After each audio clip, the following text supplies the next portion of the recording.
Gusto mo yan eh? Mag-gitara tayo lahat, mag-gitara tayo lahat. Hello, paring Don here. Tuturo ko sa inyo ngayon, senaryo ni Adi. Gusto niyo yun? Yung may plaking-plaking sa umpisa? Gamit tayo ng kapo. Lagay mo sa first fret. Umpisahan na natin. A major 7, unang tipa. So, ang bilang niya, 1 and 2, 3 and 4, and then F sharp minor 7. Pero dito sa intro, 'di ba? Ito F sharp minor 7 bar chord. Okay, yan ang bar chord. Dun sa intro, ang pinakang bass ay yung C sharp.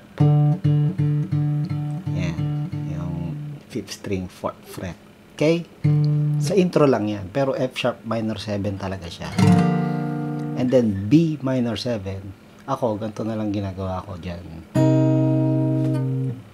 Tipa na iyan, hindi siya bar chord.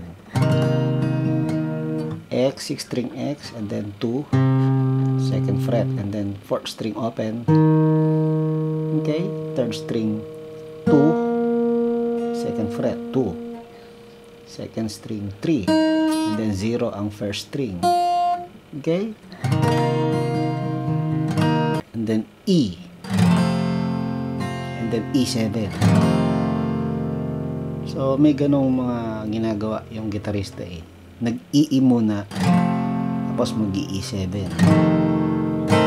Nilagay ko nga lang dyan sa screen, E7. Bahala ka na. Pwedeng ganun eh. Paiba-iba siya ng, ng palit ng E, tsaka E7. E7 nilagay ko na lang dyan. Okay. Bahala ka nang magpapalit-palit. Kung E, halimbawa, 2 counts E, 1 and 2 and pwede rin namang isang ilang 1 and E. Okay? Okay lang yan. E7, pwedeng huwag nyo nang gawing E. E7 na lang. Alright? Alright. So, paano yung ginagawang finger style? So, sa A major 7, ang strings na pagagalawin mo, unang-una, sa 5th string, okay? So, sasabihin ko yung string number, ha? 5, 4, 3, 2, and then 4, 5. And then, biglang sasaltikin mo yung 2, pwedeng madama yung ibang string. Yung 3rd string, pwedeng madama. So, sabay sila, 2 and 3. So, ganun, ang pinakang basic dito sa intro na ginagawa. Pom, tatom, pom, tapong pong, gano'n. 5, 4, 3, 2, 4, 5, tapos 2 na may 3, gano'n. 5, 4, 3, 2, 4, 5, 2. Tapos lalagyan mo ng another yun, 4, 5. Tapos saka kalilipat ng chord. Okay, pinatunog mo yung 4, 5. Again, tsetsempohan mo and then ipapasok mo yung 4, 5. Lipat.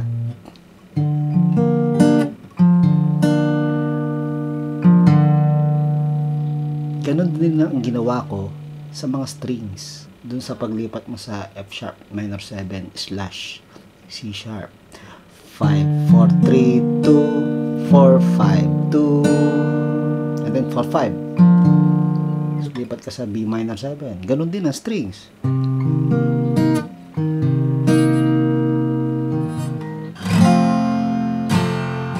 E7.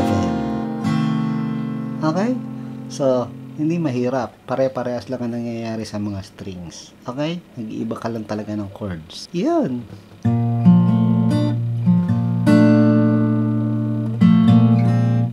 Okay? Yung mga pa-islap-islap. Nako. Medyo advanced na yan. So, kailangan, medyo maging gitarista ka na talaga. hindi na ito dapat itinuturo kasi kailangan mo ng experience para magawa mo yung mga islap-islap na yan. Okay? Kapag ka nga medyo sanay ka na mag-gitara, hindi mo na iisipin yung mga strings na yan. Yung rhythm ng kamay mo, naando na. Kahit magkamali ako ng strings, okay lang kasi may rhythm yung kamay ko. May rhythm na ako. Diba? Hindi nga dapat sinasaulo yung mga strings na yan. Pero para sa mga beginners, tinuro ko. Wala akong pakialam kung anong string yan.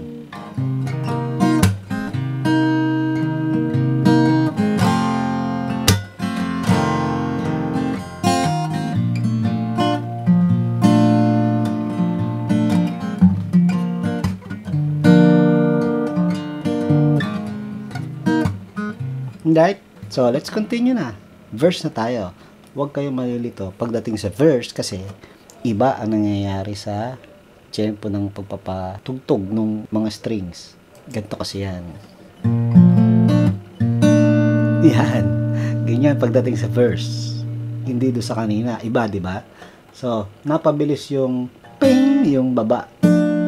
So, pag sa strings, 5, 4, 3, 2, 5, 2, yan. Mas mabilis yung kinalabit mong pataas. So, pam, patam, pam, pam. Gets? And then, F sharp minor 7 na tayo. Kompleto na. So, iba talaga, di ba? Tum, tum, tum, tum, tum, tum. Tum. E7. Okay? Ganon ang ginagawa sa verse. So, yung bar chord, baka gusto nyo hindi bar chord sa mga sobrang beginner pa. Pwedeng ka na lang pag F sharp minor 7. Tapos dito sa verse, meron pang isang chord, F sharp 7. Diba? Ito F sharp 7 na buo. Pwede rin, edi after mong, kasi magkasunod siya eh. Lagi siya magkatabi. F sharp minor 7. Pag magse-7 ka na, F sharp 7, dito na, lalagyan mo lang tong third string. Third fret. Pero, wag mong gagalawin yung fourth string, tsaka, fifth string, tsaka sixth string. Wag mong gagalawin yan. Kailangan maingat ka. Alright? So, let's continue. Ang verse, A major 7, F sharp minor 7, B minor 7, and 4, and E7. Again, lagyan mo ng E muna kung gusto mo, tapos E7. Hindi ko na ginawa dun sa screen, okay? And then, uulit pa, tuloy pa rin ang verse. 3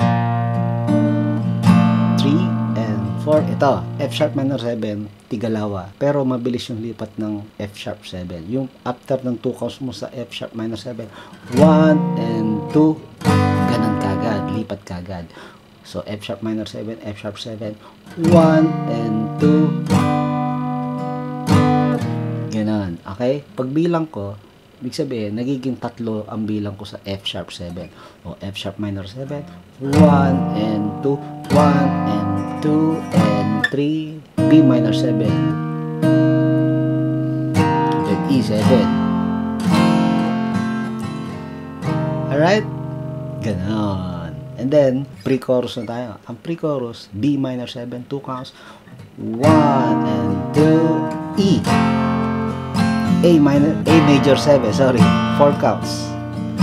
Then, babalik sa B minor 7, 1 and 2, E and 2. Ito, F sharp minor 7.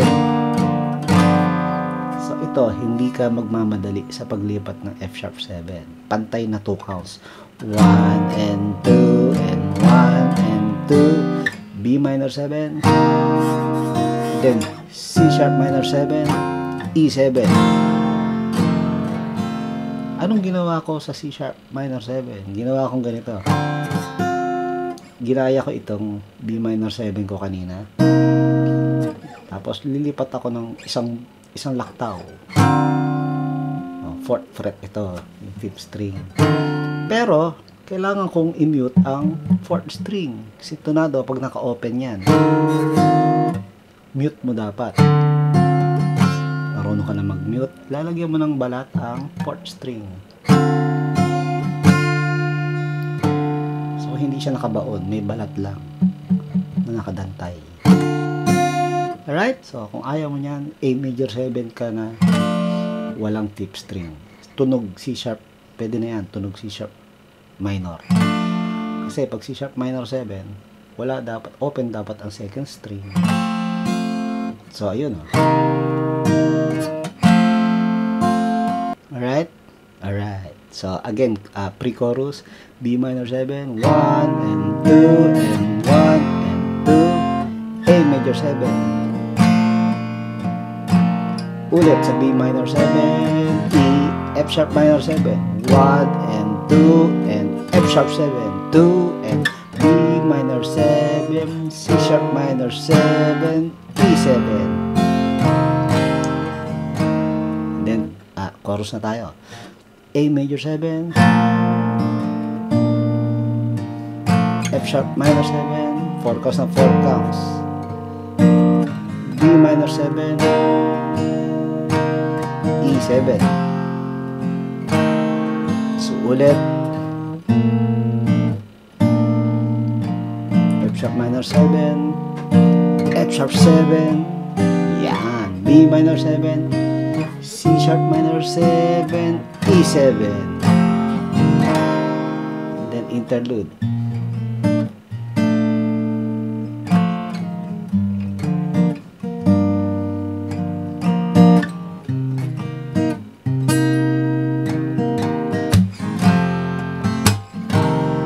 Kakata ng verse 2, ganun din ang mangyayari. Hindi na bago. And then, tapos na. Magkakaroon ng pre-chorus, ganun din ang mangyayari. Tapos na tayo, last chorus na. Chorus 2, iba ang mangyayari. Patapos na ito eh. Iba ang gagawin sa dulo. So, sa panaginip, A major 7. Ito, okay pa. Ganun pa rin ang ginagawa.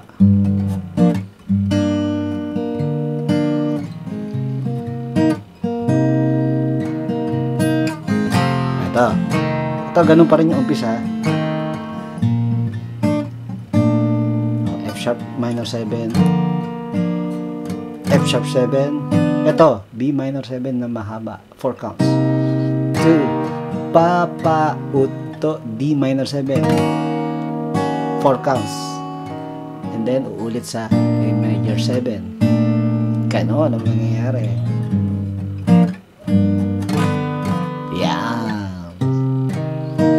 Magpapauto. Ito, last mag-iiba na yung dulo nito. Another A major 7, F sharp minor 7, F sharp 7, B minor 7. Ito, ang chorus nito, D diminished, and then A diminished. Scenario, tapos na. Okay, ganun. Scenario, A major 7, F sharp minor 7, F sharp 7, B minor 7. Ito, D diminished, 4 counts. 2 and 3 and 4. Tapos, sa A major 7.